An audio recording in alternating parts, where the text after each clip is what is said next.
Hello viewers, I hope all you are doing great.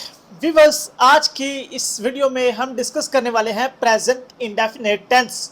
उसको किस तरीके से बनाया जाता है, उसकी पहचान क्या है, और उर्दू में अगर हमारे पास प्रेजेंट इंडेफिनिट टेंस उसके फिक्रात आ जाते हैं, उसको हम किस तरीके से ट्रांसलेट करेंगे।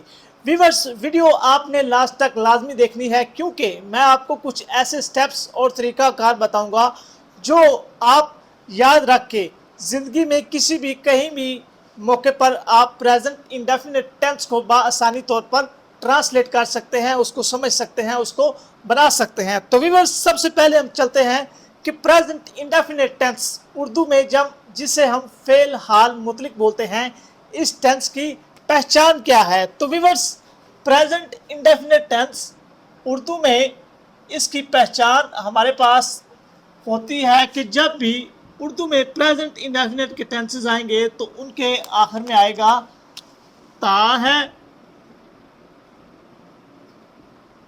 ती है, ते हैं। यानी कि जब भी प्रेजेंट इंडेफिनिट उर्दू के टेंसेस आपके पास आएंगे उनके आखिर में ता है, ती है, ते है, ता हूँ वगैरह ये फिक्रे आपको देखने को मिलेंगे। मिसाल के तौर पर, वो घर जाता है। अब इस सेंटेंस के आखिर में क्या आ रहा है? ता है। तो ये कौन सा होगा? ये हमारे पास प्रेजेंट इंडेफिनिट टेंस का हो गया। ऐसे हम क्रिकेट खेलते हैं, इसके आखिर में क्या आ रहा है? ते हैं। तो ये किसका हो गया? ये हमारे पास प्रेजेंट इंडेफिनिट टेंस उसका हो गया।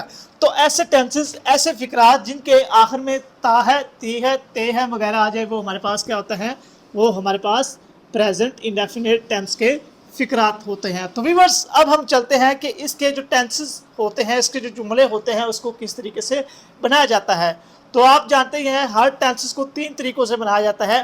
पहले नंबर पर सिंपल, सेकंड पर वो नेगेटिव यानी कि सादा, फिर मनफी, और थर्ड नंबर पर उसके सवालिया यानी कि इंटेरोगेटिव फिक्रात होते हैं। तो सबसे पहले हम आ जाते हैं कि जो हमारे पास सिंपल प्रेजेंट इंडेफिनिट के टेंसेस होते हैं उनको हम किस तरीके से बना सकते हैं। तो viewers, simple present indefinite tense के जुमले जो होते हैं उनको बनाने का तरीका ये होता है कि सबसे पहले हम सब्जेक्ट लगाते हैं। किसको लगाते हैं? सब्जेक्ट। सब्जेक्ट अब क्या होता है? कोई भी फिक्रा, कोई भी जुमला, उसमें जो काम करने वाला आदमी है, जो काम करने वाली चीज़ है, उसको हम क्या नाम दे देते हैं? सब्जेक्ट। उसके बाद हम क्या करते हैं? वर्ब की फर्स्ट फॉर्म उसको इस्तेमाल करते हैं। उसके बाद हम क्या करते हैं? ऑब्जेक्ट। अब व्यूअर्स, मैंने यहाँ जगह छोड़ दी है। ये मैंने किसके लिए छोड़ी है? ये मैंने एक पॉइंट के लिए छोड़ी है, और वो पॉइंट ये है कि अगर सब्जेक्ट हमारे पास आई और यू के अलावा अकेला हो तो हम क्या करेंगे? वर्ब की फर्स्ट फॉर्म के साथ एस या एस का इजाफा कर देंगे। यानी कि अगर हमारे पास सेंटेंस में काम करने वाला अकेला है तो हम वर्ब की फर्स्ट फॉर्म के साथ एस या एस का इजाफा कर देंगे। तो व्यूअर्स, ये आपको समझ आ गया होगा कि प्रेजेंट इंडेफिनिट का सिंपल टेंसेस किस तरीके से बनाए जाते हैं। मिसाल के तौर पर हमारे पास यहाँ पहला फिक्रा है, हम क्रिकेट खेलते हैं। अब इस सेंटेंस में सबसे पहले हमने देखना है कि सब्जेक्ट क्या है। सब्जेक्ट व्यूअर्स, हमने बताया था कि टेंस में जो मेन काम करता है, जो मेन एक्शन को कैरी करता है, वो हमारे पास क्या होता है? सब्जेक्ट। तो इस सेंटेंस में क्रिकेट कौन खेलते हैं? हम। तो हम हमारे पास क्या हो गया?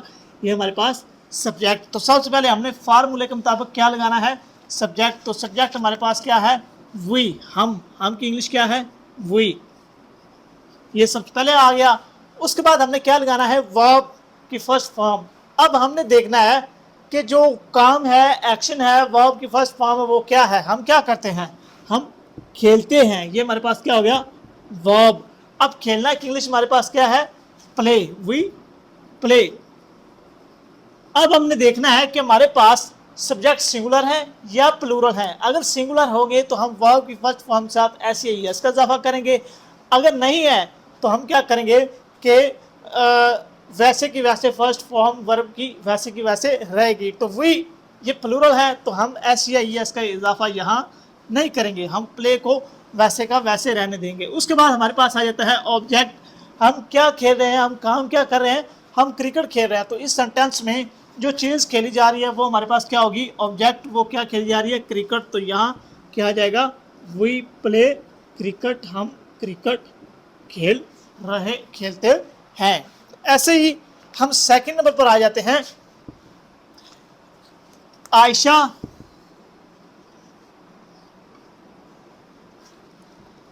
घर साफ करती है। आयशा घर साफ करती है। अब इस सेंटेंस में हमारे पास सब्जेक्ट कौन है, काम करने वाला कौन है, साफ करने वाला कौन है, आयशा। तो फॉर्मूले के मुताबिक हम सबसे पहले किसको लाएंगे, सब्जेक्ट। तो सब्जेक्ट हमारे पास क्या है, आयशा। तो यहाँ हम आयशा को लिखेंगे, आयशा। उसके बाद हमने देखना है कि इसमें जो एक्शन हो रहा है, काम क्या हो रहा है। आयशा क्या करती है, वो साफ करती है, क्लीन साफ करती है, उसका एक्शन है, वर्ब है। तो हम क्या लगाएंगे, क्लीन, आयशा क्लीन। अब हम देखेंगे कि इसके साथ एस या ई एस का इजाफा होगा कि नहीं होगा। वो हम कैसे पता करेंगे, हम चेक करेंगे कि आयशा अकेली है या ज़्यादा है। आयशा तो सिंगुलर है, हमने पढ़ा है अगर सब्जेक्ट सिंगुलर होगा तो वर्ब की फर्स्ट फॉर्म के साथ क्या करेंगे, एस या ई एस का इजाफा। तो हम क्या कर देंगे, आयशा क्लीन्स, यहाँ एस का इजाफा कर दिया।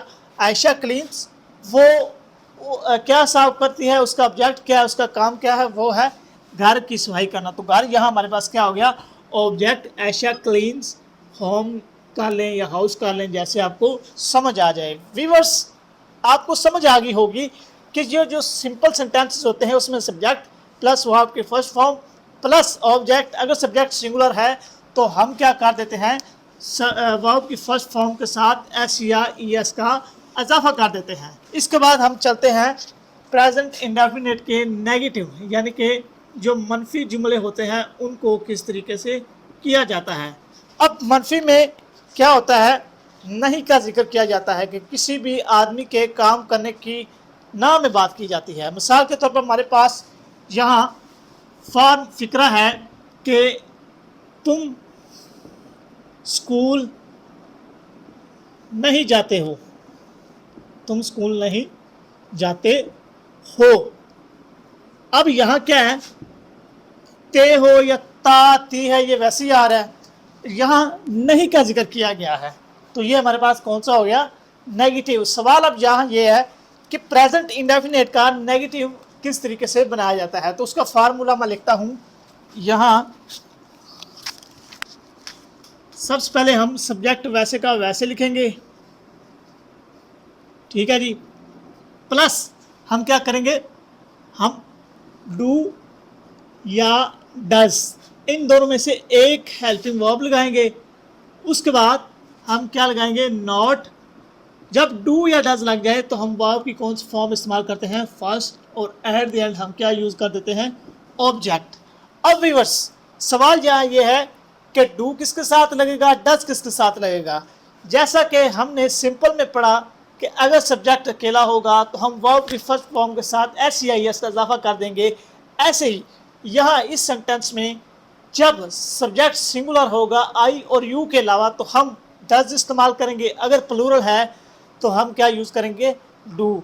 तो फार्मूला हमारे पास आ गया। अब हम इस सेंटेंस को ट्रांसलेट करते हैं। तो व्यूअर्स, सबसे पहले आ जाता है हमारे पास सब्जेक्ट। अब इस सेंटेंस में सब्जेक्ट कौन सा है, तुम, क्योंकि स्कूल ना जाने वाला कौन है, तुम, यू। तो सबसे पहले हमारे पास यू। उसके बाद हमने देखना है कि इसके साथ डू लगेगा या डज लगेगा। हमने पढ़ा है आई और यू के साथ डू लगेगा, क्योंकि ये प्लूरल में लिए जाते हैं जब भी हम इंग्लिश में इसको देखते हैं। तो यहाँ यू, टू।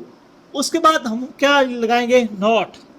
आगे जब डू या डज लग जाएगा, ये फिक्स है कि हमने वर्ब की फर्स्ट फॉर्म ही यूज़ करनी है। यू डू नॉट क्या नहीं करते हो, एक्शन क्या है, वर्ब क्या है, जाना, जाना की इंग्लिश क्या है, गो। यू डू नॉट गो, कहाँ नहीं जाते हो, टू स्कूल, स्कूल यहाँ क्या है, ऑब्जेक्ट।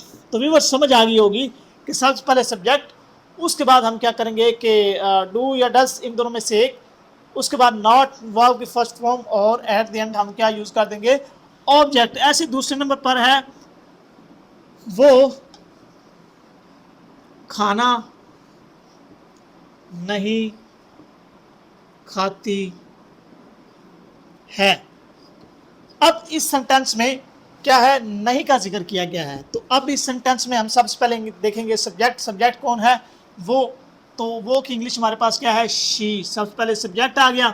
उसके बाद हमने देखना है कि डू लगना है या डज। इस सेंटेंस में हम लगाएंगे डज। अब डज क्यों लगाया, क्योंकि इसमें काम करने वाली, खाना खाने वाली सिंगुलर है, एक है, तो हमने क्या लगा दिया, डज। फिर नॉट फार्मूले वाला।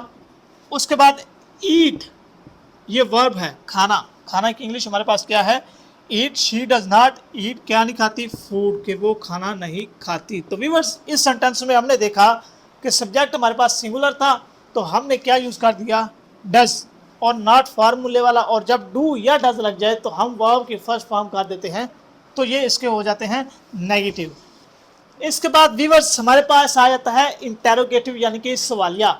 अब सवालिया में हम क्या करते हैं कि सवालिया में सबसे पहले जो हमारे पास हेल्पिंग वर्ब होते हैं, डू या डज, इन दोनों को उठाकर हम सबसे पहले ले आते हैं, प्लस हम सब्जेक्ट को ले आते हैं, प्लस वर्ब की फर्स्ट फॉर्म, प्लस हम क्या कर देते हैं, ऑब्जेक्ट। यानी कि जो हेल्पिंग वर्ब्स हैं, डू या डज, ये हमारे पास सबसे पहले, फिर सब्जेक्ट, फिर वर्ब फर्स्ट फॉर्म, एड, और एट द एंड हम क्या यूज कर देते हैं, ऑब्जेक्ट। मिसाल के तौर पर हमारे पास यहाँ पहला फिक्रा है, क्या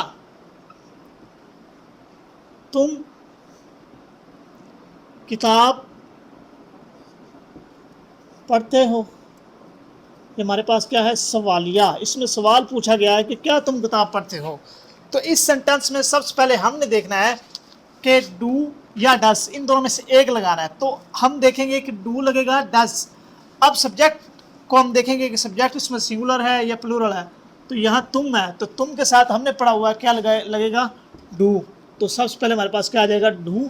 उसके बाद हम क्या लगाएंगे, सब्जेक्ट। किताब पढ़ने वाला कौन है, तुम की इंग्लिश क्या होगी, यू, डू यू। उसके बाद हमारे पास आ जाता है कि इसकी वर्ब की फर्स्ट फॉर्म आ जाएगी। जब भी सेंटेंस में डू या डस इस्तेमाल होगा तो वर्ब की कौन सी फॉर्म होगी, फर्स्ट। तो डू यू क्या काम करते हो, पढ़ना। पढ़ना की इंग्लिश हमारे पास क्या होता है, रीड, डू यू रीड। क्या ऑब्जेक्ट है, क्या पूछ रहा है कि क्या तुम पढ़ते हो, वो है बुक। ऑब्जेक्ट हमारे पास क्या है, book, do you read book, क्या तुम किताब पढ़ते हो। इसके बाद नंबर सेकंड पर आ जाता है, क्या हमजा कपड़े खरीदता है। अब इस सवाल में सब्जेक्ट हमारे पास सिंगुलर है, कपड़े खरीदने वाला हमजा, और वो एक है। तो इस सेंटेंस में हम क्या लगाएंगे, सबसे पहले हेल्पिंग वर्ब डज, क्योंकि सब्जेक्ट सिंगुलर है, डज। उसके बाद सब्जेक्ट हमारे पास क्या है, हमजा। खरीदने वाला कौन है, डज, हमजा। जब हमने डू या डज लगा लिया तो फिर वर्ब की फर्स्ट फॉर्म लगाएंगे, और हमजा क्या काम करता है, उसका एक्शन क्या, खरीदना, बाय, डज हमजा बाय। क्या वो खरीदता है, ऑब्जेक्ट क्या है, कपड़े, डज हमजा बाय क्लॉथ्स, कि क्या हमजा जो है वो कपड़े खरीदता है। तो इसके बाद हम क्या लगा देंगे, सवालिया निशान। तो व्यूअर्स ये थे इसके इंटेरोगेटिव यानी कि सवालिया फिक्रात। अब हमने प्रेजेंट इंडेफिनिट टेंस को कम्प्लीटली समझ लिया। अगर किसी स्टूडेंट को इस टेंस में किसी चीज़ की समझ ना आई हो तो वो कमेंट सेक्शन में कमेंट करके इस पर मज़ीद रहनुमाई ले सकता है। शुक्रिया।